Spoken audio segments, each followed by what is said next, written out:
Muito bem, meus caros, vamos começar aqui mais uma aula do nosso curso de pós-penal e processo. Estamos terminando o processo, né? Quase terminando, ainda tem umas coisinhas interessantes para ver. E na aula de hoje a gente vai, nesse primeiro momento, analisar isso daqui, ó. Vamos falar de ações de impugnação, ou ações impugnativas. Vamos entender. O Código de Processo Penal, de 1942, ele abriu lá um livro, que é o livro terceiro, que fala sobre nulidades e recursos, certo? Esse é o tema do livro terceiro, a partir do artigo 563, nulidades e recursos. Aí, falou lá alguns artigos de nulidade, depois só recursos. Só recursos. Buongiorno. E aí, o legislador, ele falou de recursos, né? Nós vimos isso aqui, falou do rese, da apelação, e foi falando dos recursos. E lá, depois do embargo de declaração, vem revisão criminal, está lá no meio, revisão criminal, né? Aí fala da revisão criminal, aí depois falou de outros recursos, daqui a pouco veio outro, o HC no meio lá também. Então, o legislador de 1940, que entrou em vigor em 42, ele colocou tanto a revisão criminal quanto o HC no livro destinado aos recursos, ok? Por isso, os doutrinadores mais antigos diziam, revisão é um recurso, HC é um recurso, porque eles estão lá no meio dos recursos, então eles são recursos, correto? Mas o entendimento moderno, o entendimento atual, é que não são, claro, recursos, são ações, ações de impugnação, ações independentes, estabelecem uma nova relação jurídica, ok? Então, nem revisão criminal, nem habeas corpus são recursos, são ações. Promove uma nova relação jurídica, né? Vou explicar direitinho aqui a revisão, o HC, mas só para visualizar, você tem um processo na primeira instância, ele já acabou, transitou em julgado, está até arquivado, aí você entra com uma revisão no tribunal. É um outro processo, é um outro número, é uma nova capa, são novos julgadores, é um novo rito, é tudo diferente. É claro que aquela revisão vai se referir, vai falar sobre uma outra ação que já aconteceu, mas não é nada dentro daquela ação, é fora. Mesma coisa o habeas corpus. Então, você tem um processo seguindo em primeira instância, ele está indo normalmente, aí tem alguma arbitrariedade ali. Você pega e entra com HC no tribunal e fala assim, ó, tribunal, o juiz lá fez isso não é certo. É uma ação diferente, né? Um novo processo, um novo número, um novo julgamento, uma nova capa, uma nova numeração. Tudo diferente. Por isso são ações de impugnação. Compreendido? Esse é o entendimento moderno para revisão e habeas corpus. Também mandado de segurança. É muito raro o mandado de segurança na esfera criminal, mas claro que há mandado de segurança na esfera criminal, não é? Mas que tutela direitos que não são tutelados pelo habeas corpus. Logo eu vou falar um pouquinho sobre isso, né? Aliás, é muito curioso, quando eu fiz a minha OAB, eu me formei em 94 e eu fiz minha OAB em 1995, né? Ali comecinho de 95. Então tinha o exame oral. E no exame oral me perguntaram o mandado de segurança na esfera criminal, né? E eu, como trabalhava no fórum e tinha muito contato com muitas pessoas, eu sabia que tinha mandado, mas nunca tinha visto mandado de segurança na esfera criminal. Mas eu sabia que tinha mandado de segurança na esfera criminal, evidentemente. Aí eu respondi na arguição oral que tinha mandado de segurança na esfera criminal, mas aí o examinador lá me cita um exemplo. Aí eu não fui capaz de citar um exemplo. Fiquei pensando, né, qual exemplo? Mas, enfim, o importante é que eu fui aprovado, né? Não precisa tirar 10, correto? O importante é ser aprovado. Hã? Tem, depois eu falo, eu vou deixar essa curiosidade para você, aí você fica ansiosa, não, você fica ansiosa, fica esperando a aula acontecer para eu dar exemplos de mandado de segurança na esfera criminal, isso é importante, né? Não, tem sim, vamos falar sobre ele, sim. Principalmente relacionado a questões patrimoniais, né? principalmente questões patrimoniais, que tem na esfera criminal questões relacionadas a patrimônio. Mas isso a gente fala oportunamente. Vamos falar agora, então, dessa ação de impugnação aqui, vamos falar da revisão criminal. A revisão criminal é, sim, uma ação de impugnação exclusiva da defesa. Então, é uma ação exclusiva da defesa. Muitos concursos já vê acontecer isso, né? Quais são os recursos exclusivos da defesa? A revisão não está lá, porque não é recurso, né? Então, embargos infringentes e embargos de nulidade são os recursos exclusivos da defesa. Mas se o concurso falar quais são os recursos e os meios, por exemplo, falar meios, a expressão meios é uma expressão genérica, não é exatamente um recurso, né? Então, quais são os recursos e meios exclusivos da defesa? Aí você pode colocar a revisão criminal, embora não seja recurso, é um meio exclusivo da defesa. Por que a revisão criminal é uma ação exclusiva da defesa? Porque só existe revisão pró-réu. Não existe revisão em favor da sociedade. A revisão é só pró-réu. Daí, uma condição sine qua non para se entrar com a revisão criminal é que nós tenhamos uma ação penal julgada procedente, ou seja, uma sentença condenatória transitada em julgado. Então, para entrar com uma revisão, precisa de uma sentença condenatória transitada em julgado. Tem que esperar o trânsito em julgado. Sentença condenatória transitada em julgado.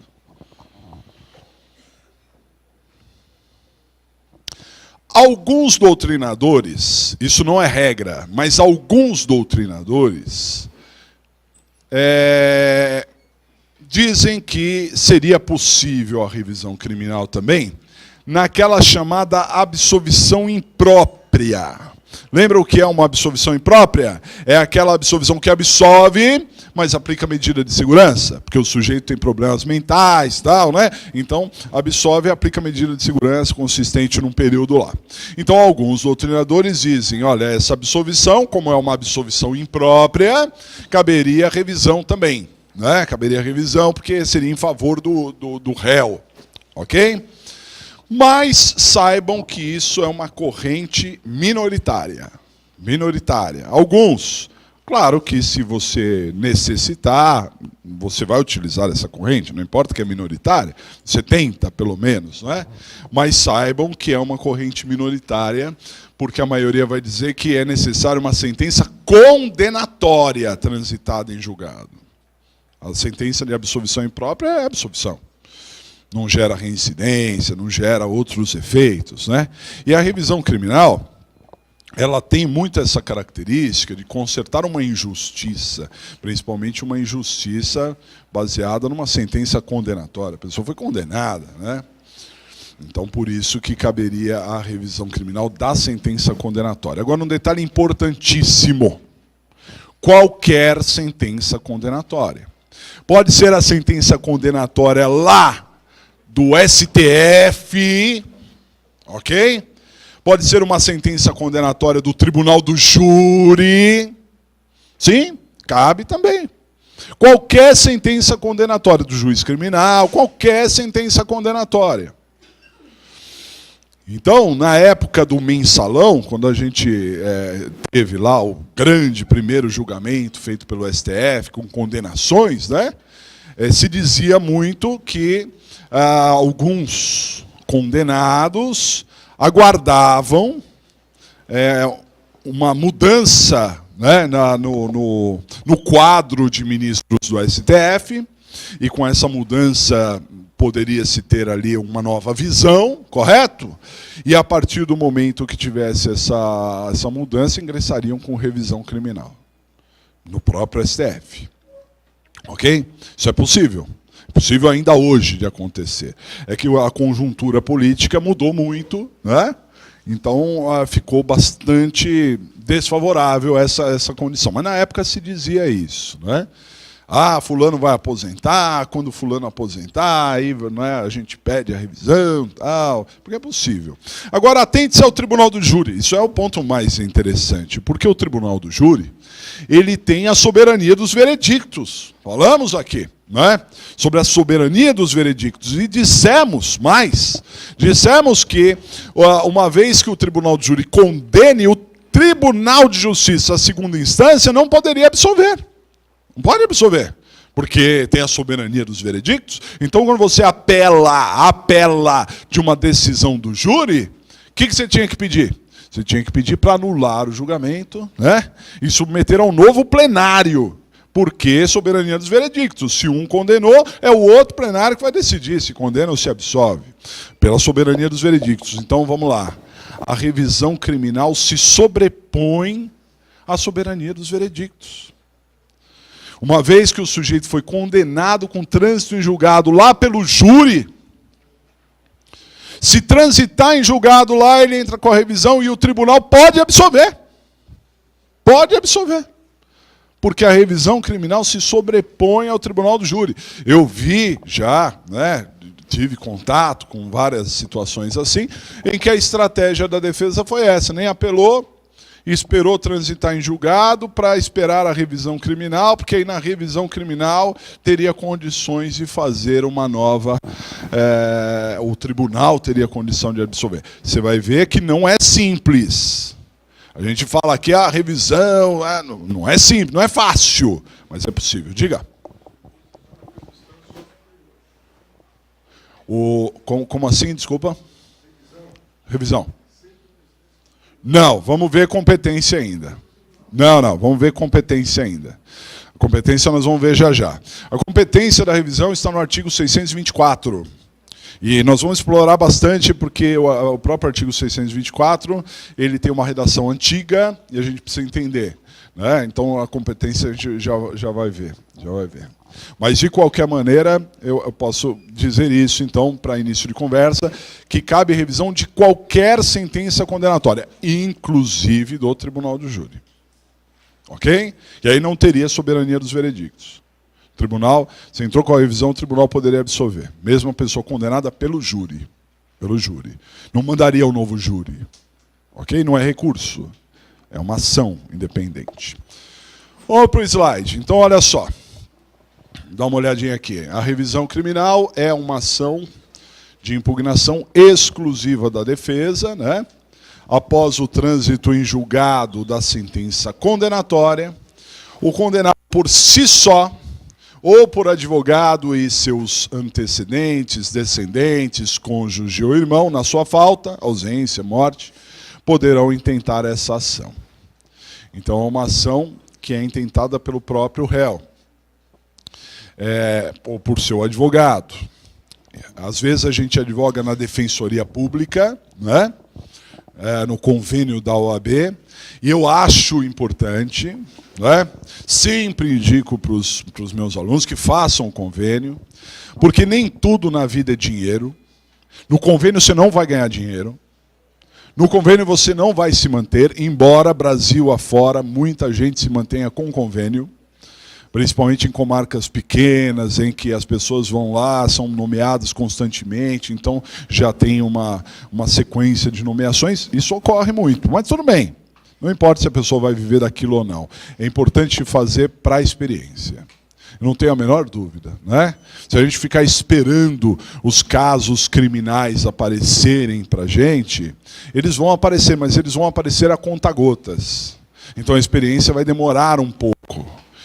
Ao passo que se você se submeter, ser nomeado, você ganha pouquinho. É mais uma ajuda de custo, na verdade, né? Então você ganha pouquinho, mas você vai ganhando experiência, porque são casos diferentes, casos complicados. Então se você, por exemplo, advoga na Defensoria Pública, como eu já advoguei por muitos anos, às vezes você é nomeado para fazer uma revisão criminal. Por quê? Porque o próprio réu entrou com a revisão criminal. Ele pode entrar? Ele está lá condenado, preso, tal, ele entra com a revisão criminal? Ele pode, claro que ele pode. A lei permite que ele possa. Mas o próprio réu não tem condições técnicas de explicar o porquê que ele está entrando com a revisão. Ó, artigo tal, X, Y, não tem. Então aí tem que nomear um advogado para arrazoar, para dizer os motivos da revisão. Ele pode entrar, mas é o advogado que tem que justificar. Diga. Não entendi. É o que eu estou acabando de falar, né? Mesmo os parentes, sim. Vamos imaginar o seguinte: o réu morreu, pode entrar com a revisão? Pode, pessoal, pode entrar com a revisão até depois da morte do réu, até depois ele cumprir a pena. A revisão pode ser ingressada a qualquer tempo, né? Então aí o réu morreu, o CAD, cônjuge, ascendente, descendente, irmão, CAD, substitui. E aí procura o seu escritório e fala assim: eu quero entrar com a revisão. Processo do meu pai, do meu avô, do meu irmão, ok? É possível que isso aconteça. Aí o advogado vai entrar, né? Mas é o que estou dizendo. Quem pode entrar? Quem pode entrar? Pode entrar o próprio réu, os parentes do réu, né? Mas é evidentemente que é o advogado que vai arrazoar, explicar o porquê das coisas. Correto? Muito bem. A revisão, dá uma olhada aqui no slide, a revisão só cabe em favor do réu, nunca em favor da sociedade, por isso não cabe revisão da sentença absolutória, sempre tem que ser uma sentença condenatória. É possível se intentar com a revisão criminal, até mesmo após o cumprimento da pena ou da morte do condenado. Como eu disse, né? Então, você teve um parente que na década de 1920 foi condenado injustamente. Sei lá, tem documentos históricos que mostram que ele foi condenado injustamente. Você pode entrar com a revisão criminal. Se for necessário, você pode entrar. Ah, mas para quê, professor? Memória? Para quê? Limpar a barra do sujeito, não é? Poxa, se você sabe que, por exemplo, meu pai é falecido, nunca foi condenado, né? Mas vamos imaginar que meu pai tivesse sido condenado alguma vez. Eu sei que ele é inocente, mesmo já falecido, eu vou entrar com a revisão. Vou provar para a sociedade de uma maneira geral que ele era inocente, que aquilo foi uma mancha errada na sua vida, né? E dependendo da situação, cabe até indenização. Não é sempre que cabe indenização, não. Vamos falar sobre indenização, tá? Mas dependendo da situação, até cabe indenização na revisão criminal. Que cabe sempre. E um detalhe, cabe até mais de uma vez. Cabe revisão criminal, inclusive mais de uma vez. Mais de uma revisão criminal, desde que seja por motivos diferentes. Pelo mesmo motivo, aí não dá. Mas desde que seja por motivos diferentes, sem dúvida nenhuma, que cabe até mais de uma revisão criminal. Compreendido até aqui? Legal? Muito bem. Agora, quais seriam os motivos da revisão criminal? Quando é que cabe a revisão criminal? Os motivos da revisão criminal estão no artigo 621 do CPP. 621. 621 fala dos motivos da revisão criminal. E basicamente são três. São três os motivos da revisão criminal. Ok? E agora a gente vai perceber que não é tão simples assim revisão criminal. É fácil de intentar, mas é difícil de ganhar. Fácil de intentar, mas difícil de ganhar. Não é? Mas possível. Possível, evidentemente. Primeiro motivo para a revisão criminal. Dá uma olhadinha. Quando a sentença condenatória for contrária ao texto expresso da lei penal ou à evidência dos autos. Perceba que esse inciso primeiro, contrária à lei, o texto expresso da lei ou à evidência dos autos, traz duas regras, dois itens em um inciso só. A primeira parte fala de uma decisão contrária ao texto expresso de lei. Então, aqui é bem objetivo. Aqui não tem nenhuma carga de subjetividade. Aqui é objetivo. Para você entrar com essa revisão, você tem que apontar o artigo de lei que foi violado. Tudo bem, existe uma subjetividade no sentido de que analisar se foi violado ou se não foi violado, né? Porque eu digo que foi violado, mas de repente o tribunal pode achar que não foi violado. Isso pode acontecer. Mas existe uma objetividade muito grande no ponto que eu preciso apontar o artigo. Eu não posso dizer assim, essa decisão foi contrária à lei, mas eu não digo o que foi contrário à lei. Não, eu tenho que dizer, violou o artigo tal, né? O artigo X não foi cumprido, o artigo Y, eu tenho que dizer. E, claro, que argumentar, arrumar argumentos para mostrar que realmente ele foi violado. É claro que inaugura-se uma discussão, se foi violado, se não foi. Mas, de qualquer forma, tem que ser um texto expresso de lei. Compreendido? Essa é a primeira parte. Agora, a segunda parte do inciso primeiro é muito subjetiva, porque fala de uma decisão contrária à evidência dos autos. O que é a evidência dos autos? É a prova. Então, esse inciso primeiro possibilita que você, na revisão criminal, rediscuta a prova. Reanalise a prova. Tudo bem? Só que tem um detalhe, e isso ocorre constantemente, inclusive de alunos que ligam para mim, mandam um e-mail, né, para falar sobre isso. Você, advogado, está lá no seu escritório, vem alguém e diz assim, tenho aqui a cópia do processo, para mim é injusto, porque tem aqui uma testemunha, a pessoa já leu. A testemunha fala que o réu é inocente, mas ele foi condenado. Eu queria que o senhor desse uma olhada. Porque, de repente, cabe uma revisão criminal. Tudo bem, aí você analisa o processo, tá, a cópia lá, você analisa. E realmente tem aquela prova que inocenta o réu. Está lá, inocente. A testemunha diz claramente que o réu é inocente. Aí você fica alucinado, fala assim, tem essa prova, eu vou entrar com a revisão, claro, não é? Poxa, eu descobri, achei, como se achasse ouro ali. Não é? Achei a prova que vai inocentar. Ótimo, ótimo. Todavia, a gente precisa lembrar que muitas e muitas vezes a prova no processo é dividida.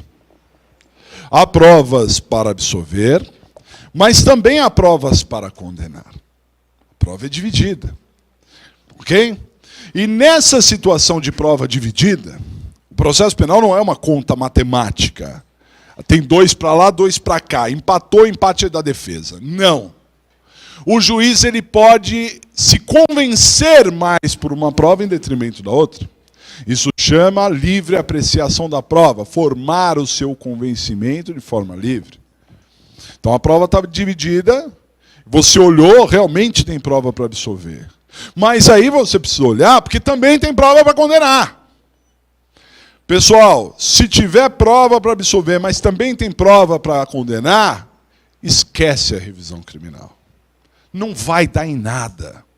Mas como assim, professor? Tem prova, a testemunha está dizendo, mas tem gente dizendo o contrário. O inciso primeiro, ele fala de uma decisão contrária à evidência dos autos. O que é a evidência dos autos? É aquela prova significativa, aquela prova realmente forte, aquela prova dominante, em detrimento de uma prova pequena. O que pode acontecer?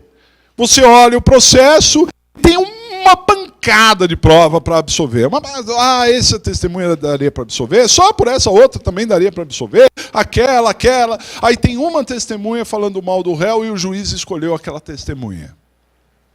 Isso não é prova dividida. Isso não é prova dividida.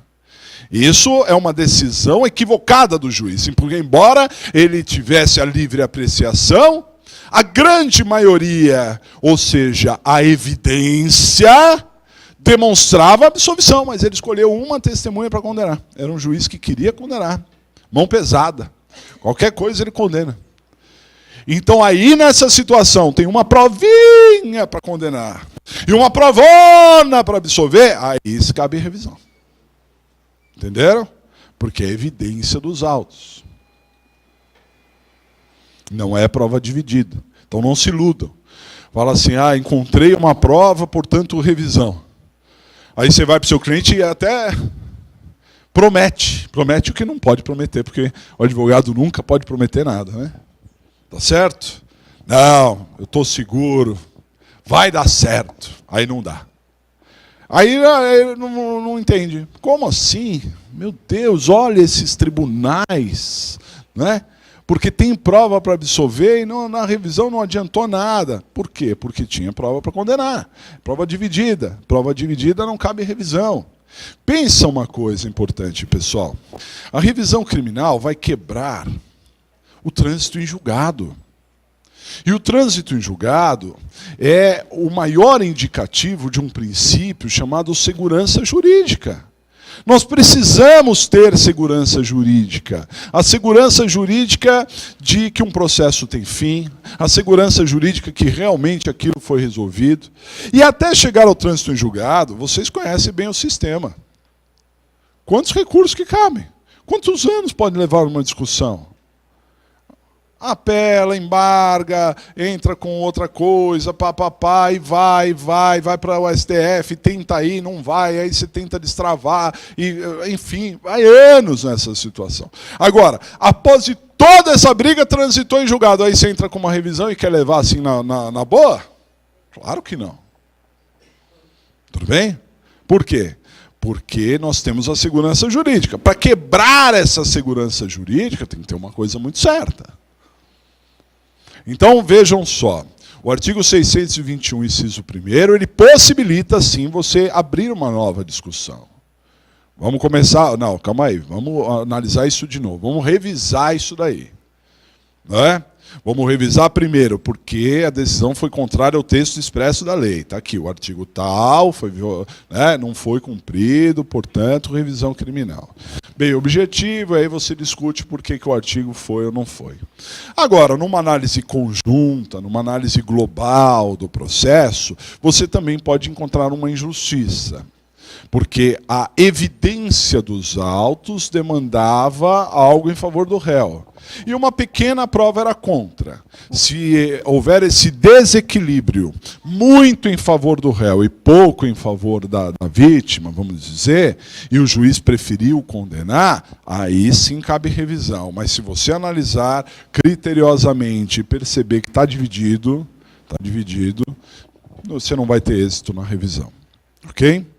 Agora, tem um detalhe importante aí também que cabe a nós e não aos nossos clientes. A nós e não aos nossos clientes. De qualquer maneira, com base no 621, inciso 1º, sempre caberá a revisão. Sempre você consegue ajuizar uma revisão criminal.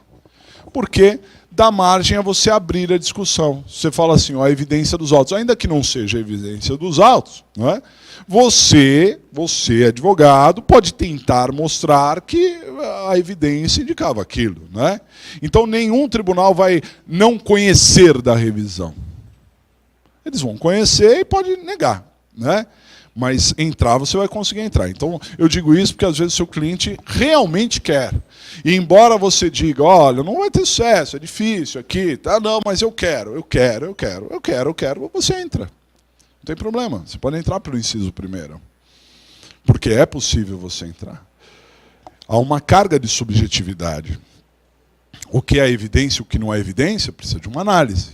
Você é o técnico, analisou e viu que a prova era dividida. Mas, de repente, vai que o tribunal analisa e olha que não é dividida, realmente é a favor do réu. E, de repente, você consegue alguma coisa. Pois não. Não, é possível, mas isso é outro inciso. A gente já vai ver. Tudo bem até aqui? Esse é o primeiro motivo para a revisão criminal. 621, inciso 1º. Muito bem. Inciso 2º do artigo 621. Dá uma olhadinha. Quando a sentença condenatória se fundar em depoimentos, exames ou documentos comprovadamente falsos. Bom, aqui também é uma sede de muita discussão. Por quê? Não basta você alegar que a testemunha mentiu. Isso não é suficiente. Porque você pode entrar com a revisão quando o depoimento for comprovadamente falso. E quando é que uma testemunha mente comprovadamente? Quando é que ela mente comprovadamente? Quando ela é condenada por falso testemunho. Enquanto a testemunha não for condenada por falso testemunho, e digo mais, definitivamente com trânsito em julgado, ela não mentiu. Princípio da presunção de inocência. Tudo bem? Ela não mentiu. Então não adianta eu chegar na revisão e falar, olha, tribunal, essa testemunha mentiu. Claro, ela falou outra coisa no inquérito, está aqui o depoimento, depois em juízo ela falou outra coisa diferente, perceba, é incoerente, perceba, ela mentiu, e portanto cabe revisão. Não cabe não, porque não está comprovado que ela mentiu. Ok? Quando é que um documento é comprovadamente falso? Quando há uma perícia dizendo esse documento é falso. Então não adianta eu levantar a mão, entrar com a revisão e falar assim, olha, aquele documento é falso, vamos fazer um incidente. Né? Às vezes a pessoa quer propor na revisão, que não faz prova. Na revisão criminal a prova é pré-constituída, já vou explicar para vocês o que seria isso. Na revisão criminal não há dilação probatória. Tudo bem? Então não adianta eu fazer uma perícia para realmente descobrir se o documento era falso. Na revisão, não. Você tem que usar de outros meios. Ok? Tem que ser comprovadamente falso. Entendido? Pois não. Prova nova. Aí é inciso terceiro.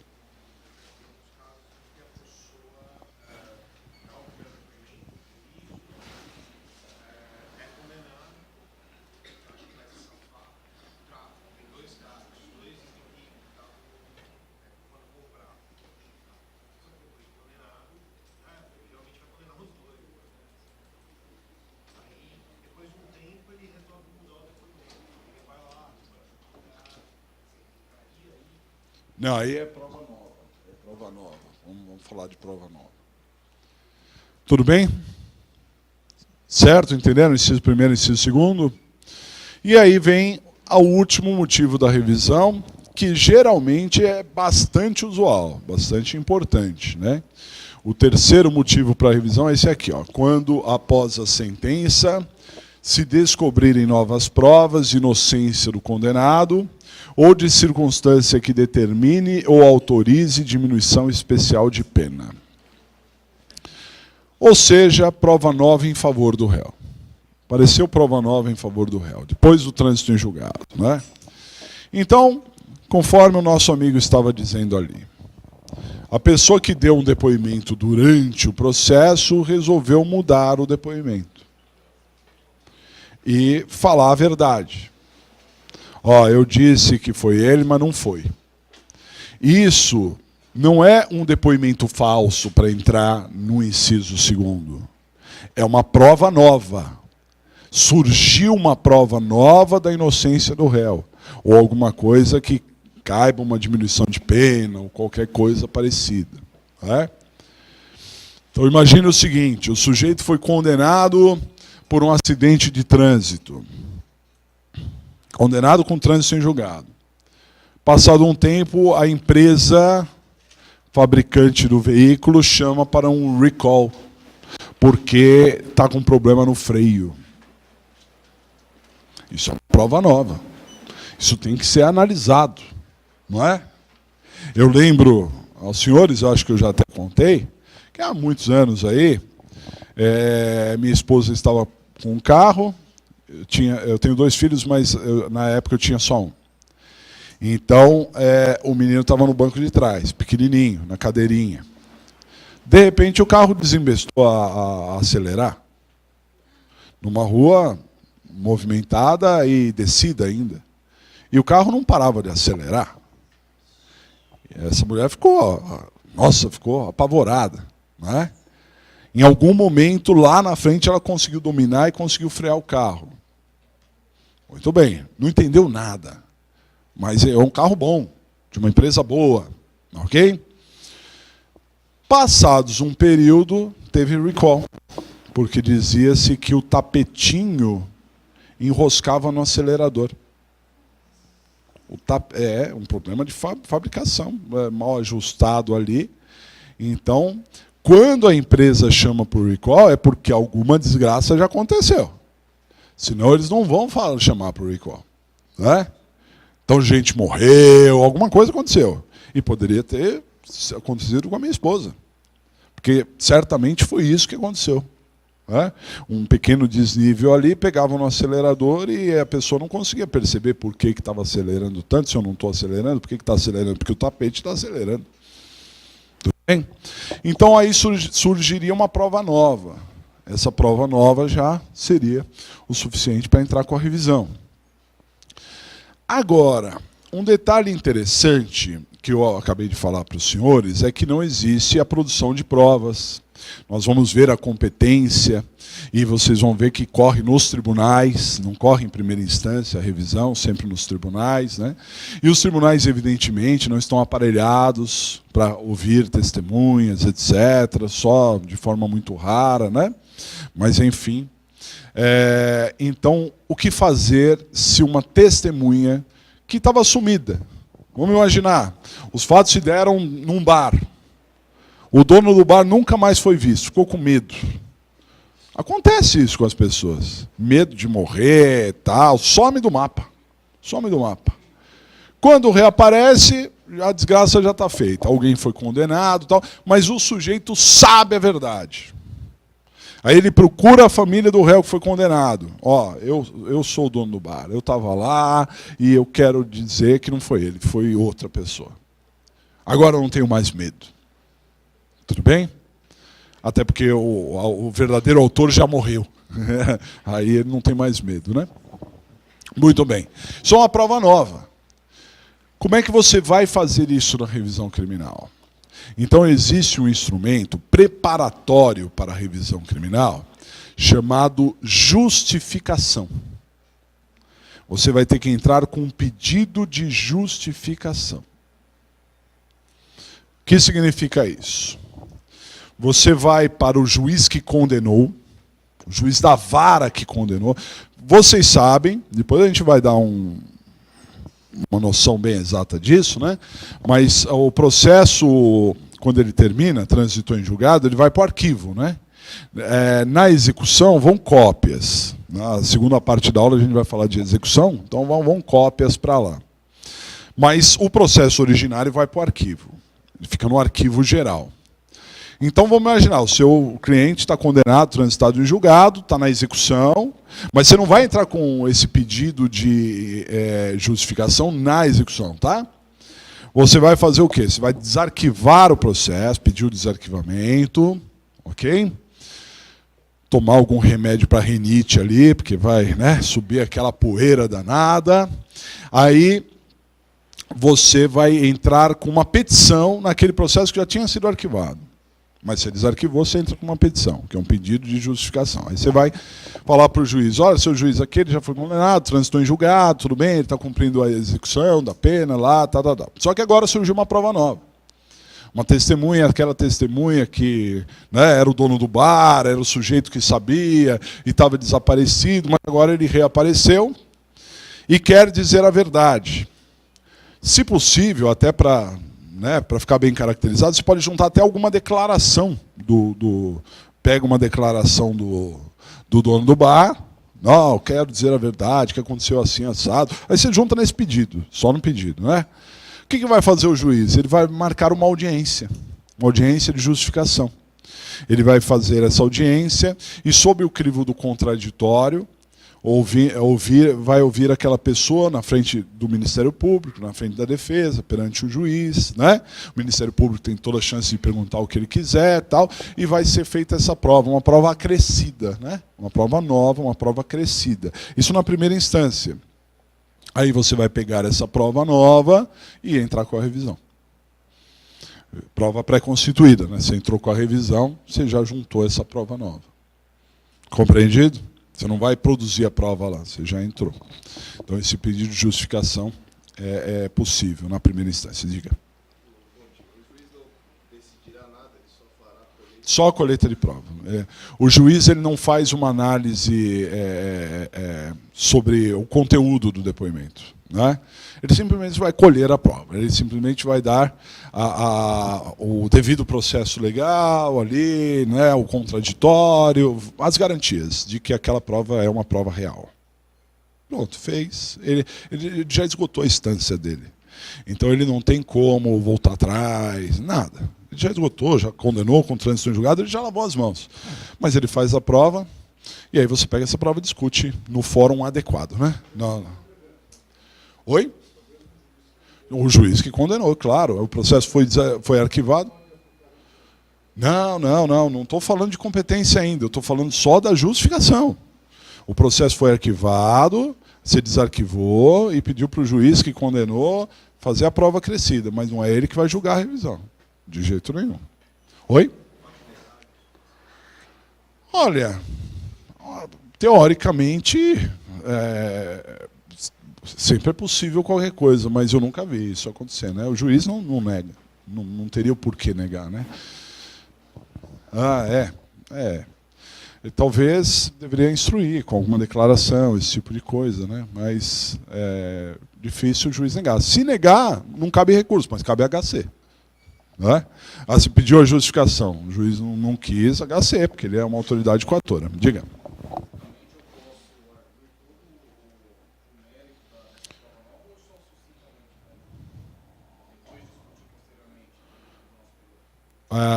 Não, para o pedido de justificativa, você não precisa discorrer tudo, não fazer um. Mas se quiser, até pode. Isso não seria um problema, né? Mas você não precisa, não. Você precisa só justificar mesmo a audiência, né? O porquê que tem audiência. Só seria isso daí. Se o juiz se recusar, HC. Claro, não há previsão de recurso, né? Então, habeas corpus. Habeas corpus contra essa arbitrariedade. Né? Se o juiz negar o pedido de justificação. Muito bem. Entenderam os motivos da revisão criminal? Então, resumo da ópera. A lei foi ferida, a revisão. A prova indica que o réu deveria ser absolvido. A prova majoritária, a prova dominante, indica que ele deveria ser absolvido ou teria uma diminuição. Aliás, um detalhe, né? Revisão criminal não é tudo ou nada também. Não é assim, vou entrar para absolver. Não. Se você conseguir a revisão para uma atenuante, uma causa de diminuição, qualquer coisa, já caberia a revisão. Um dia do sujeito na cadeia pesa demais. Se numa revisão você conseguir diminuir alguma coisa, já é uma vitória. Então, vamos dizer que a prova dominante é de que teria uma diminuição de pena. A prova dominante é para condenar. Mas também a prova dominante é de uma diminuição de pena que não foi aplicada. Então, aí você vai entrar sobre esse aspecto. Aqui, a evidência dos autos indica que teria que ter essa diminuição de pena e não teve. Beleza. Tudo bem? Então não é tudo ou nada 880. Eu vou entrar com a revisão para absolver ou para. Né? Não, pode ser parcialmente, um detalhezinho. De repente a prova é dividida em vários aspectos, o que não caberia à revisão, mas em um aspecto é majoritariamente favorável ao seu cliente. Aí você entra sobre aquele aspecto, só sobre aquele aspecto. Diga.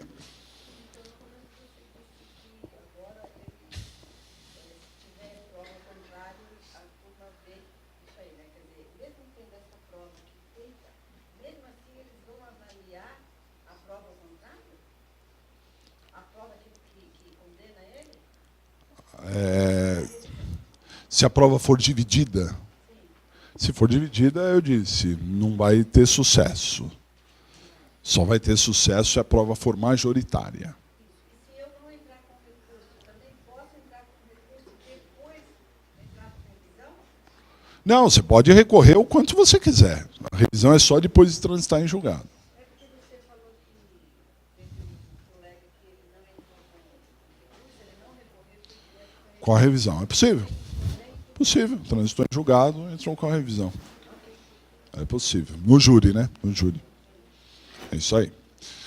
Bom, então, contrário à lei, contrário à evidência dos autos. Prova comprovadamente falsa, lembre-se sempre dessa palavra, comprovadamente falsa, né? E prova nova.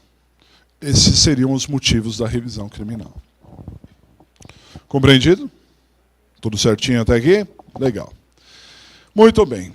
Órgão competente para a revisão criminal. Onde que a gente vai ajuizar a revisão criminal? Artigo 624.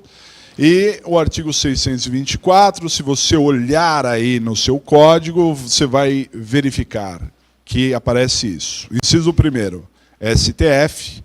Inciso 2º, Tribunal Federal de Recursos, Tribunal de Justiça e Tribunal de Alçada Criminal. É exatamente essa a redação que você vai encontrar no artigo 624.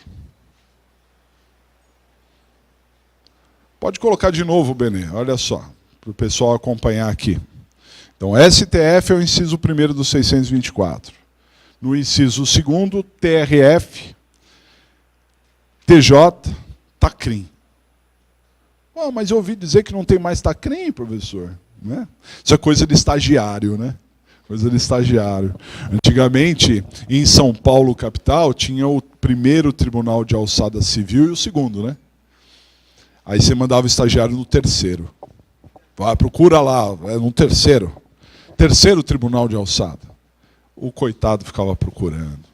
E voltava decepcionado. Não encontrei. Tadinho, né? Isso é bullying, né? Bullying.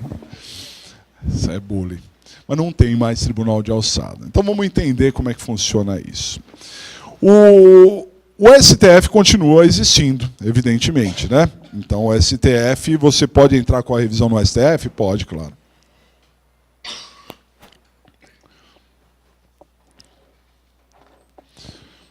Então, vamos aqui, ó. Órgãos para revisão.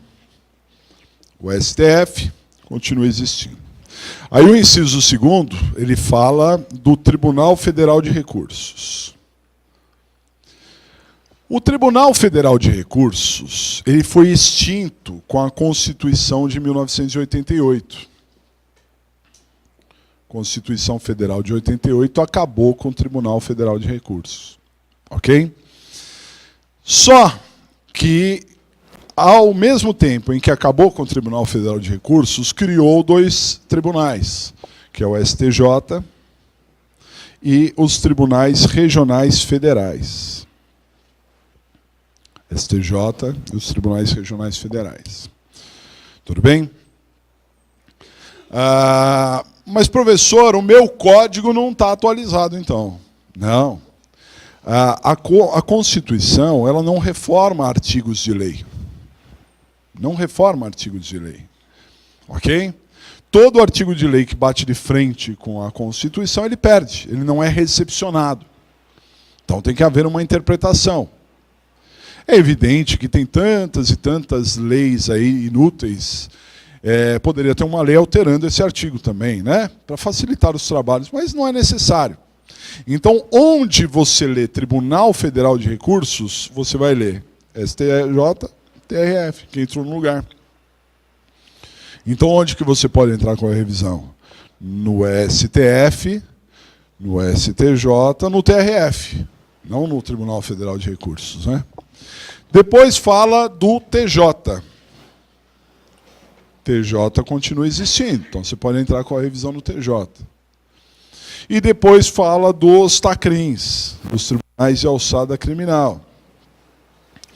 Só que o TACRIM foi também extinto pela Emenda 45.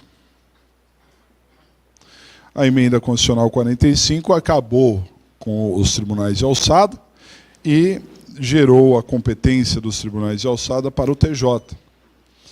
Então, resumo da nossa ópera. Né? Onde que a gente entra com a revisão criminal? Fazendo uma nova análise do artigo 624. A gente entra, vou apagar aqui.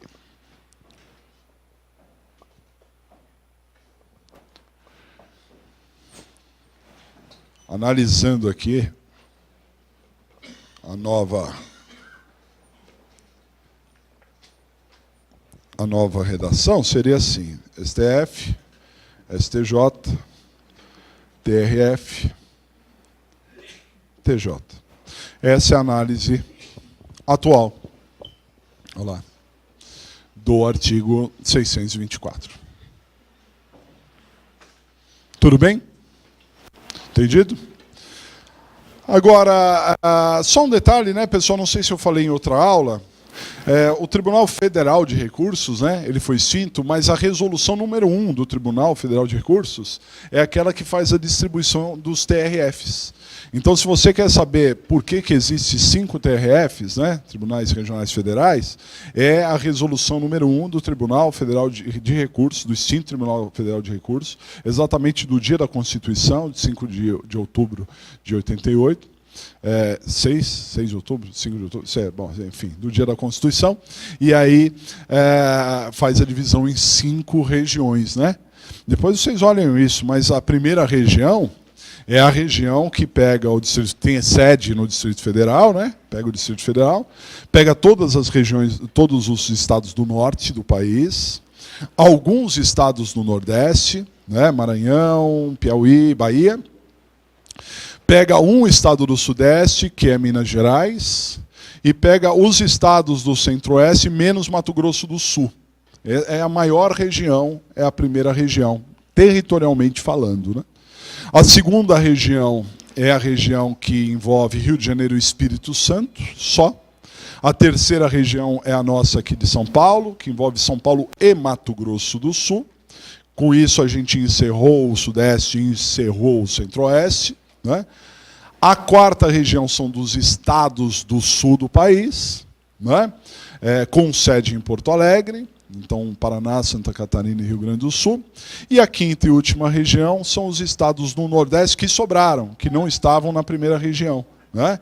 Então, com sede em Recife, você tem lá todos os outros estados do Nordeste, menos Bahia, Piauí e Maranhão.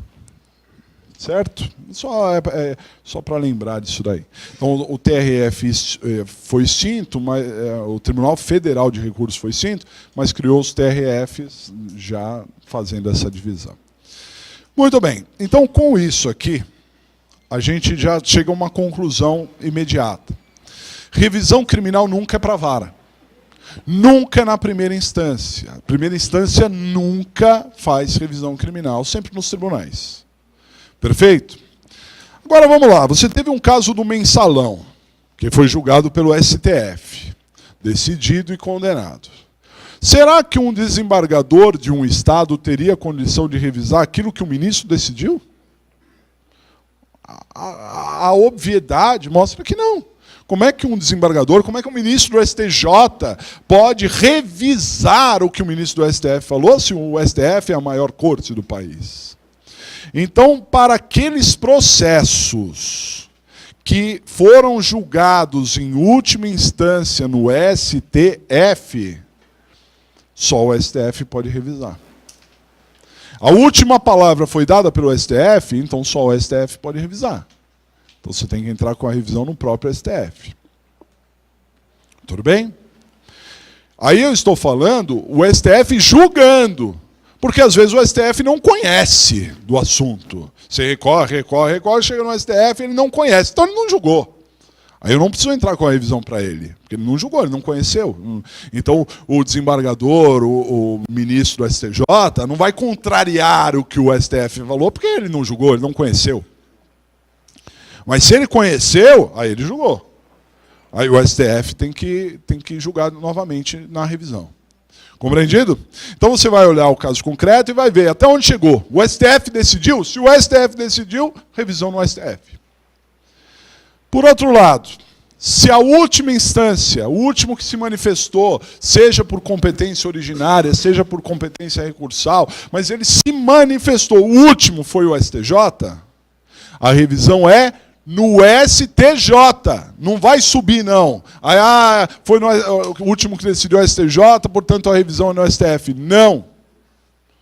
Se o último órgão que julgou foi o STJ, vai para o STJ. O STJ julgou, mas depois o STF julgou. Então o STJ não é o último é o STF, vai para o STF.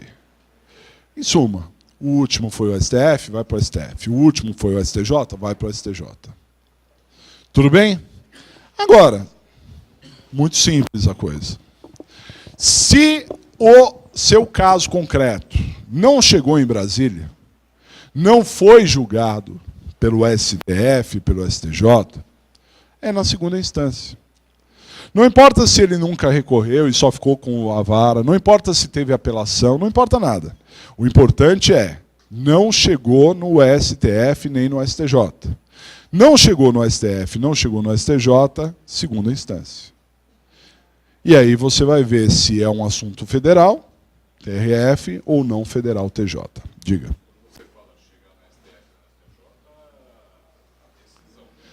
Conhecer. Se não conheceu, não. Não, é mérito. Não, se julgou, sim. Julgou mérito de um recurso especial, sim. Vai para o STJ, porque julgou mérito. Não é? Tudo bem até aqui? Entenderam? Muito simples. Então a revisão sempre nos tribunais. A grande maioria das revisões, é claro e evidente, vai para os TJs, né? Vai para os TJs, que é o residual aí, mas a maioria vai para o TJ. É claro que, às vezes, tem uma câmara preventa. Uma câmara preventa porque os recursos foram para lá. Todavia, quem julga a revisão não é só uma câmara. Geralmente é um grupo de câmeras. Né, de câmaras que acabam se juntando para julgar revisões. É um grupo maior. Ok? Isso depende da organização judiciária de cada estado. Mas geralmente não são 3 julgadores que vão lá, julgamos, como se julga uma apelação. Não. A revisão é um pouco mais abrangente. Ela gera um grupo de câmeras. Tudo bem? Esclarecido aí a questão da competência? Beleza? Legal. Muito bem. Pedidos da revisão. Artigo 626. Pelo artigo 626, a gente vê o que pode ser pedido na execução, né? E é interessante porque isso também nos dá um panorama do que a gente pode discutir na revisão, né? Em que termos a gente pode discutir a revisão. Porque é aquilo que eu falei para vocês, não é tudo ou nada, não é só absolve ou condena, né? Então, o que pode ser decidido na revisão? Isso aqui, ó, absolver. Então, um dos pedidos é a absolvição. Absolvição.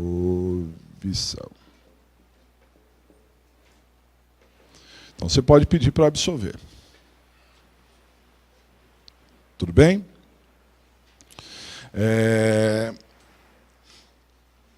Qualquer motivo para absolvição. Qualquer motivo para absolvição.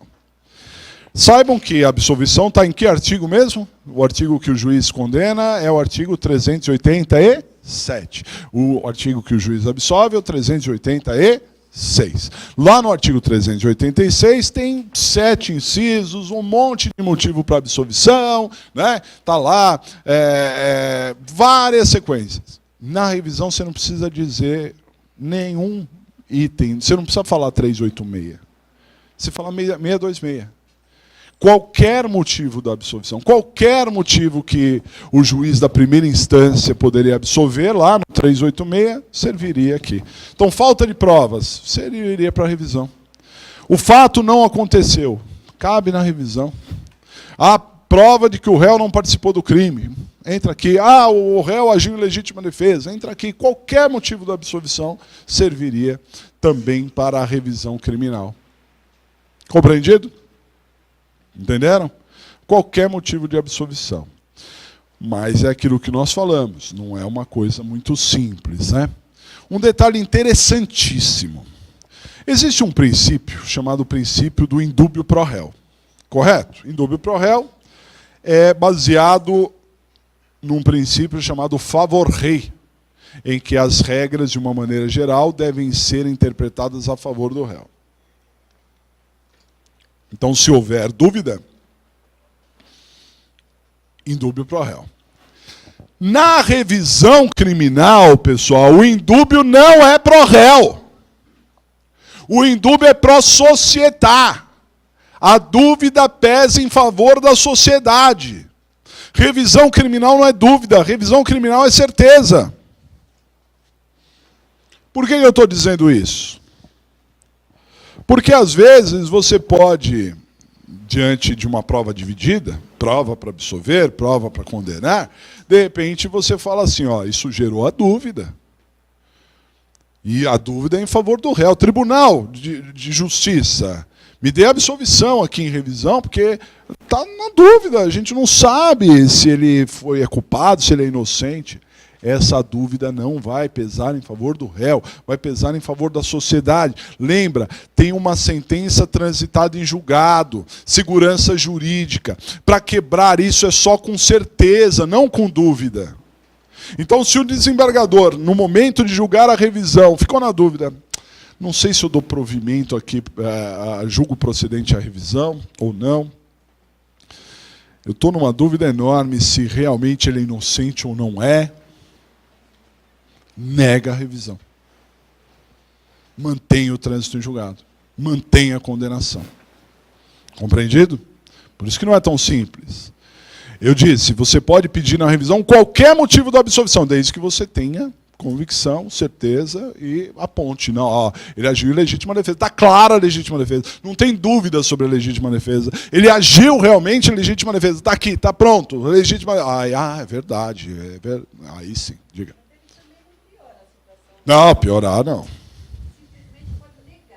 Sim. Não existe revisão em favor da sociedade. São duas situações diferentes. Não existe revisão em favor da sociedade. Então piorar não vai. Ok? Mas o indúbio também pesa em favor da sociedade. Embora eu não possa revisar em favor da sociedade, na dúvida eu mantenho o trânsito em julgado. Pois não.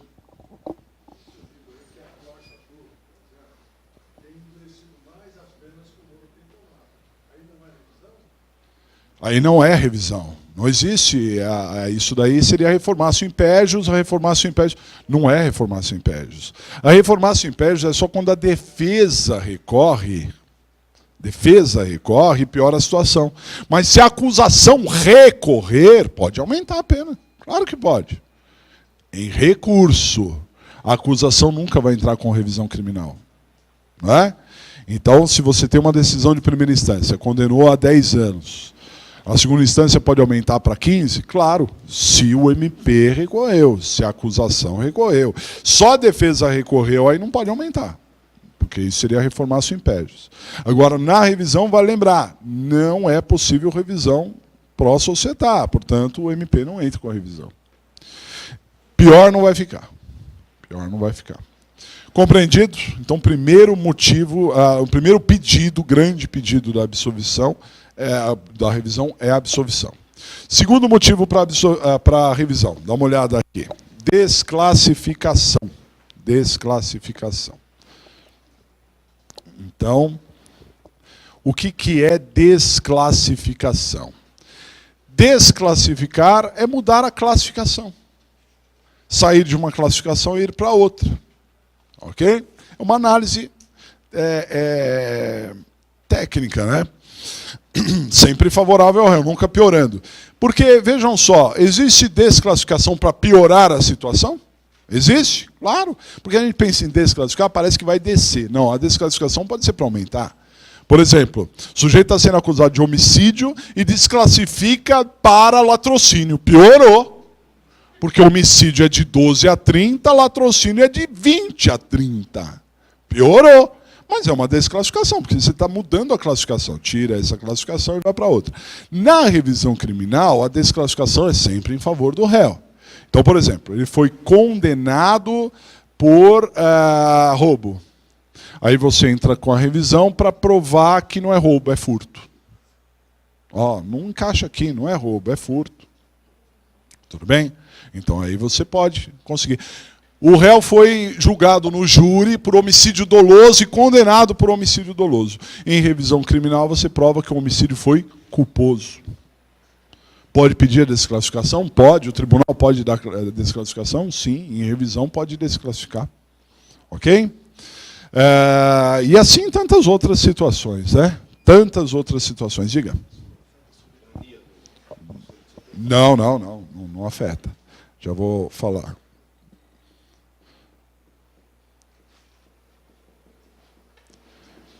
Bom, como eu estava dizendo, só para ficar claro, a revisão se sobrepõe ao tribunal do júri, hein? Então, se há soberania dos veredictos, nos recursos, e no recurso o tribunal não pode absolver, na revisão o tribunal pode absolver. Na revisão o tribunal pode desclassificar. Tudo bem? Porque a revisão se sobrepõe à soberania dos veredictos. Então pode desclassificar. Então a desclassificação é uma coisa boa. O réu mantém-se condenado, só que condenado por um crime menor. E com uma pena menor, evidentemente. Aí vai ter que ser, né, dada uma nova pena também. Certo? Muito bem. Terceira situação que pode ser pedida na revisão. Modificar a pena. Modificar a pena. Quando nós falamos de modificar a pena, pessoal, nós estamos pensando em melhorar a situação do réu, em termos de pena. Melhorar a situação do réu em termos de pena não é simplesmente reduzir a pena. Claro que pode ser reduzir a pena, mas pode ser mais que isso. Por exemplo, o réu foi condenado no regime fechado, mas ele merecia o regime semiaberto, ou o regime aberto. Revisão. O réu foi condenado a pena privativa de liberdade, mas ele faria jus à restritiva de direito. Não foi dado, mas na revisão pode ser dado. A prisão pode ser convertida em multa, multa vicariante, depende do caso. É possível, então a revisão pode dar isso. E é claro que pode modificar a pena. Em que sentido modificar a pena, diminuir a pena? Considerar atenuantes que não foram consideradas antes. Desconsiderar agravantes que não foram adequadamente colocadas. Causas de diminuição de pena que não foram colocadas antes. A OAB, num dos exames da OAB, se não me falha a memória, exame 10º unificado, caiu uma revisão criminal em que a condenada, né, ela tinha reparado o dano, mas ninguém sabia. Ela tinha reparado o dano, mas ninguém sabia. Então, ela foi condenada e, posteriormente à condenação, transitada em julgado, o filho da vítima, a vítima morreu, o filho da vítima foi lá, compareceu e disse, olha, ela devolveu o carro na época. Ela furtou o carro, mas ela devolveu o carro. Só que ninguém sabia. E o artigo 16 do Código Penal prevê um instituto chamado arrependimento posterior, que quando o agente repara o dano ou restitui a coisa antes do recebimento da denúncia ou queixa, ele tem direito a uma diminuição de pena de 1/3 a 2/3. É um direito do réu, não é uma faculdade, é um direito. Só que o juiz não sabia disso. Isso não foi salientado no processo, isso não foi falado no processo. Isso veio à luz depois do trânsito em julgado. Poxa, isso é uma causa de diminuição de pena. O tribunal, através da revisão criminal, não pode considerar essa diminuição de pena? Claro! E considerando essa diminuição de pena, reduz a pena, modifica a pena, modifica para melhor. Compreendido? Só que aí tem um outro detalhe importante. Se eu reduzir a pena, eu posso mudar o regime também.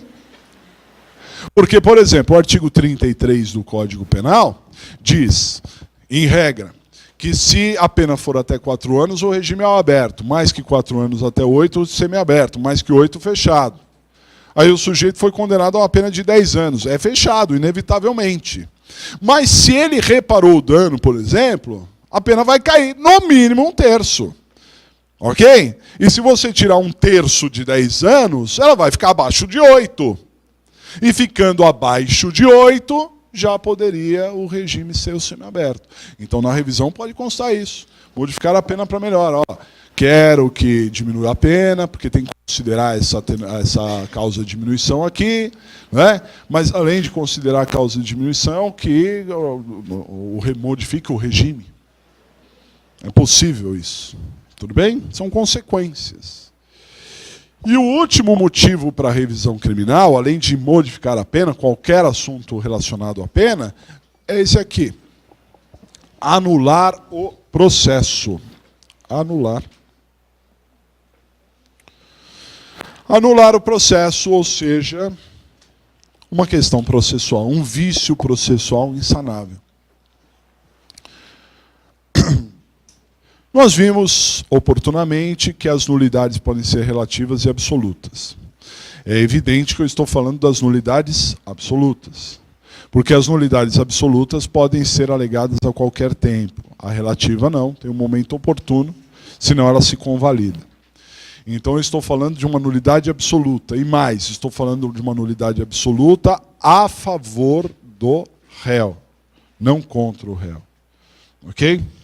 Então vamos imaginar que o juiz absolutamente incompetente condenou o réu. Transitou em julgado, porque ninguém tinha percebido isso. Mas você, ao analisar o processo, percebeu que o juiz era absolutamente incompetente. Pode entrar com a revisão? Claro que pode. Porque a revisão também se presta a anular. Tudo bem? Porque é uma nulidade absoluta, artigo 564, inciso 1º. Tudo bem?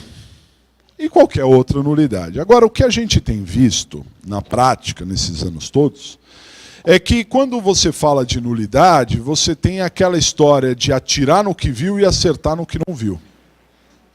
Que é possível. Porque a nulidade absoluta pode ser analisada de ofício. Então você entra com uma revisão por qualquer motivo e o tribunal anula o processo. É possível fazer isso?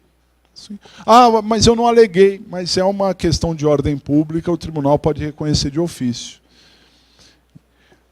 Por que eu estou dizendo isso? Porque às vezes a nulidade você não é muito convicto. Pergunto, você pode cumular esses pedidos aqui? Claro. Teoricamente você pode colocar todos na mesma petição.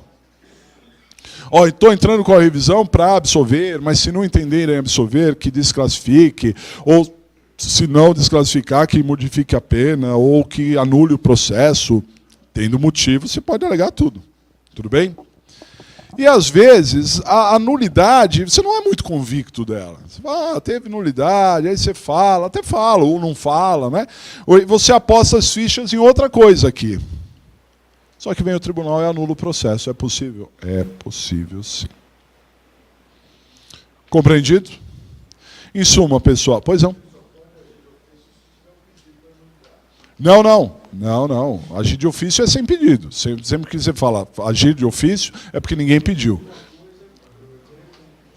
Então, promoveu a revisão. A revisão não pode ser promovida de ofício. Então você promoveu a revisão com outro motivo, só que aí o tribunal, aproveitando que foi fazer uma análise, revisão, vai analisar tudo de novo, né? De repente encontrou uma nulidade que você não falou. Tudo bem? Bom, embora o artigo 626 fale sobre tudo isso aqui, evidentemente, se tiver causa de extinção da punibilidade, também pode ser alegada, porque a extinção da punibilidade pode ser alegada a qualquer momento. Todavia, se tiver uma extinção da punibilidade, dificilmente você vai entrar com a revisão. Que aí cabe HC, cabe outros pedidos mais rápidos que a revisão, né?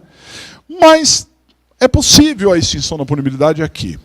Por exemplo, não prescreveu porque é um roubo, tem uma pena alta, tal. Mas se eu desclassificar, olha só, se eu desclassificar para furto, vai dar a prescrição. Por exemplo, um exemplo, né? Nem sempre dá prescrição, estou só dando um exemplo. Roubo tem pena alta, do jeito que está não tem prescrição. Mas eu vou entrar com a revisão para modificar aquela desclassificar, para furto. A pena vai ficar menor. Ou tem algum motivo para diminuir a pena vai ficar menor. Aí eu tenho que pensar, sempre que eu entro com um pedido, eu tenho que pensar nas consequências daquele pedido, né? Então, a pena diminuiu. Opa, com a pena diminuída, dá para ter prescrição. Aí sim, é cumulativo, né? Eu peço para desclassificar de roubo para furto e para declarar extinta a punibilidade pela prescrição. Eu peço para modificar a pena, acrescentar aquela causa de diminuição de pena, aí a pena vai diminuir, aí eu peço prescrição também. É possível? É possível. Agora, se for já tiver prescrito antes mesmo da revisão, aí você não vai entrar com a revisão. Aí você vai entrar com outro mecanismo, né? Que é bem mais rápido, bem mais efetivo também. Tudo bem? Legal? Até aqui? Tudo certo? Muito bem. Com isso, a gente percebe que revisão não é uma coisa simples, mas é um mecanismo interessante. É um mecanismo interessante. É um último suspiro, uma última chance de pegar aquilo ali e tentar, né, fazer alguma coisa em favor. Uma análise. O advogado, muitas vezes, ele trabalha praticamente como um auditor. Você está sendo contratado para fazer uma análise. Muitas vezes você tem que cobrar por isso, né? Olha, meu filho foi condenado com trânsito em julgado, será que dá para fazer alguma coisa? Nunca o advogado pode dizer não.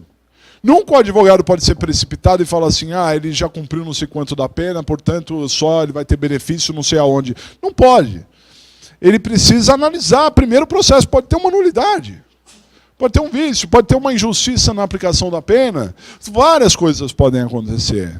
Então, cabe ao advogado dizer assim, olha, eu trabalho da seguinte maneira, eu vou desarquivar o processo, eu vou analisar tudo, porque pode ter alguma brecha, pode ter algum problema, né? De repente a gente entra com HC, de repente a gente entra com uma revisão. Cobra por isso. Remédio para rinite, pega lá, analisa tudo, poeira subindo, mas analisa tudo.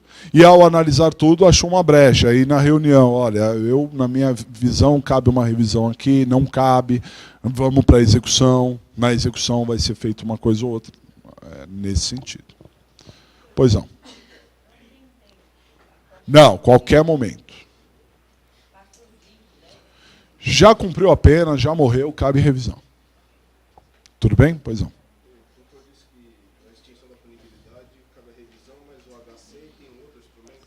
Tem um próprio pedido para o juiz da execução. Artigo 66, inciso 2º da LEP. Pedido na execução. Pedido na execução. Você pode pedir para o juiz da execução declarar extinta a punibilidade. Artigo 66, inciso 2º da LEP, Lei de Execução Penal. Pois não. Oi? Revisão demora mais para julgar. A revisão demora mais para julgar do que outros instrumentos. Né? Mas hoje em dia, dados os processos eletrônicos, tal, demora menos do que antigamente. Demora menos que antigamente. Mas vai demorar um tempo. Vai demorar uns 2 anos, 1 ano, talvez. O tempo de um recurso, praticamente. Uma boa questão. Então, vamos lá. Você tem uma tese perfeita de revisão criminal. Você tem uma tese perfeita de revisão criminal que, na sua ótica, vai realmente absolver o réu. Só que vai absolver o réu daqui a 2 anos, quando julgar. O réu vai cumprir pena nesse período todo? Vai.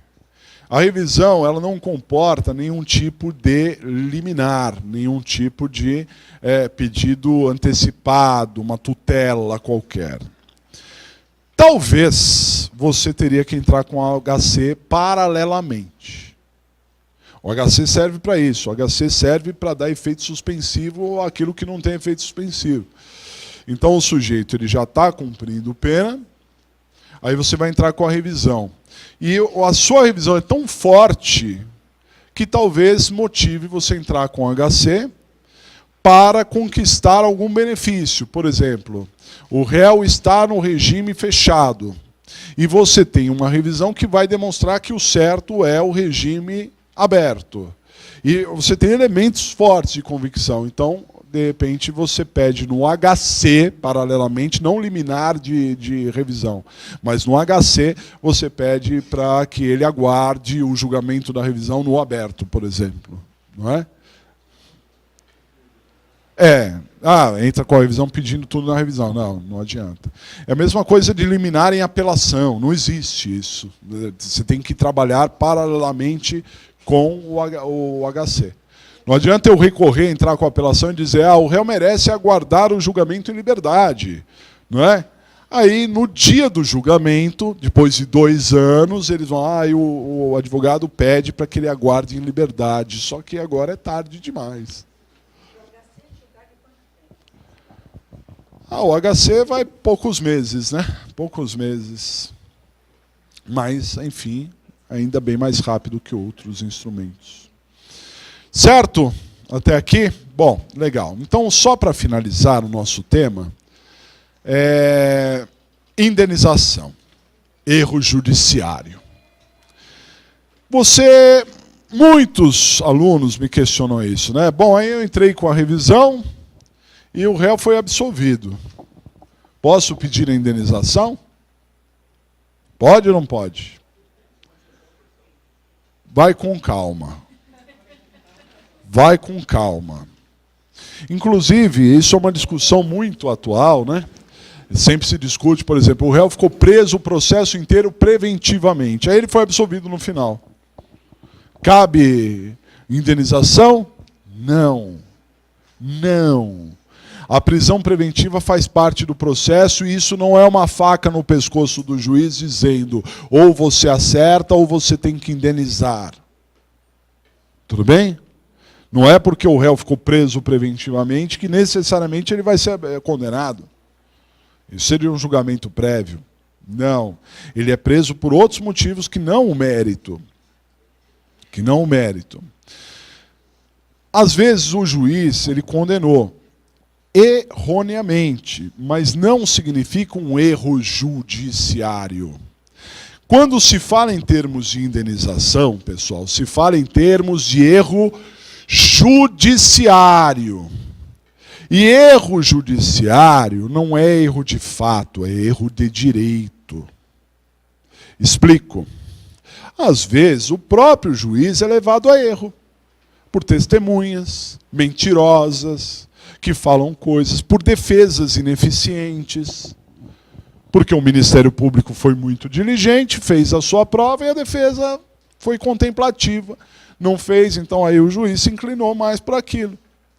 Às vezes injusto, às vezes numa revisão criminal você consegue mudar. Tudo bem? Mas isso não significa erro judiciário. Erro na análise. Veja, o juiz tem prova para condenar, tem prova para absolver. Lembra que eu falei que a maioria é para absolver? E a minoria é para condenar, mas o juiz, numa análise, achou que a prova mais convincente a ele era para condenar. Isso não significa erro judiciário. Tudo bem?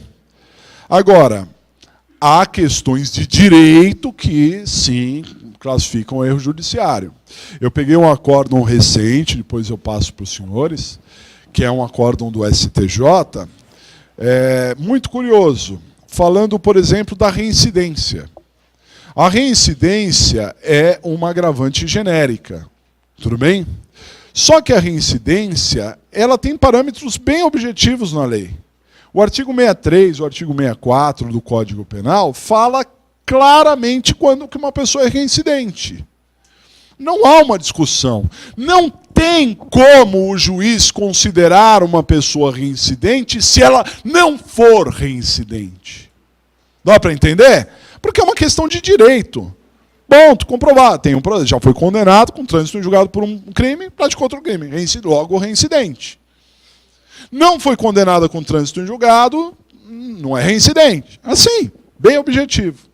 Então, esse acórdão do STJ, ele está dando direito a uma indenização por erro judiciário, porque o juiz considerou o réu reincidente que ele não era reincidente. Por exemplo, um erro de direito. Tudo bem? Então, para você ter na revisão criminal a possibilidade de indenização, você tem que ter um erro de direito. Não é? Você tem que ter um erro, não só tem um erro de direito, evidente, como eu expliquei, ou também um erro no procedimento, no proceder, na atitude do juiz. Não no julgamento de mérito. Não é? Não na convicção. Erro judiciário não é erro na convicção. É sempre um erro de direito, ou aquele juiz que realmente não conhece a lei, e erro de direito, e tem atitudes totalmente atravessadas no processo. Aí sim. Ok? Agora, uma questão importante. Às vezes, a condenação criminal, ela envolve, né, isso nós falamos em outra aula aqui, a condenação criminal, ela envolve aspectos extracriminais. Por exemplo, a pessoa que é funcionário público e perdeu o seu cargo. Perdeu o seu cargo, né? Então a condenação ela tem uma abrangência muito maior do que para as pessoas normais, né? Porque, enfim... mas o funcionário público é anormal? Não, eu só estou classificando. Então, a pessoa, de uma maneira geral, a condenação com todos os seus malefícios. Mas o funcionário público tem um malefício a mais, que pode ser, inclusive, expulso, a bem do serviço público de lá. A revisão criminal pode reconstituir ao cargo? O que vocês acham? Depende do motivo, né? E... na verdade, a revisão criminal ela vai trazer um novo título para você. Então você vai pegar essa absolvição, né? Primeiro resolve a esfera criminal. Vai na esfera criminal, tenta a absolvição, mesmo que em revisão criminal. Pega essa absolvição, e aí, claro, depende do motivo da absolvição, mas pega o título absolvição e entra no administrativo para pegar de volta o cargo. Ok? Aí sim. Aí abre uma porta para você pegar de volta o cargo. Né? E não só isso. Às vezes a condenação gera a perda do poder familiar, a condenação gera outras coisas na área de família. Né? E aí a revisão pode ter essa consequência também. Certo, pessoal? Muito bem. Então nós vamos para o nosso intervalo do café. Na volta eu passo a lista de presença. Vamos voltar com habeas corpus. Até mais.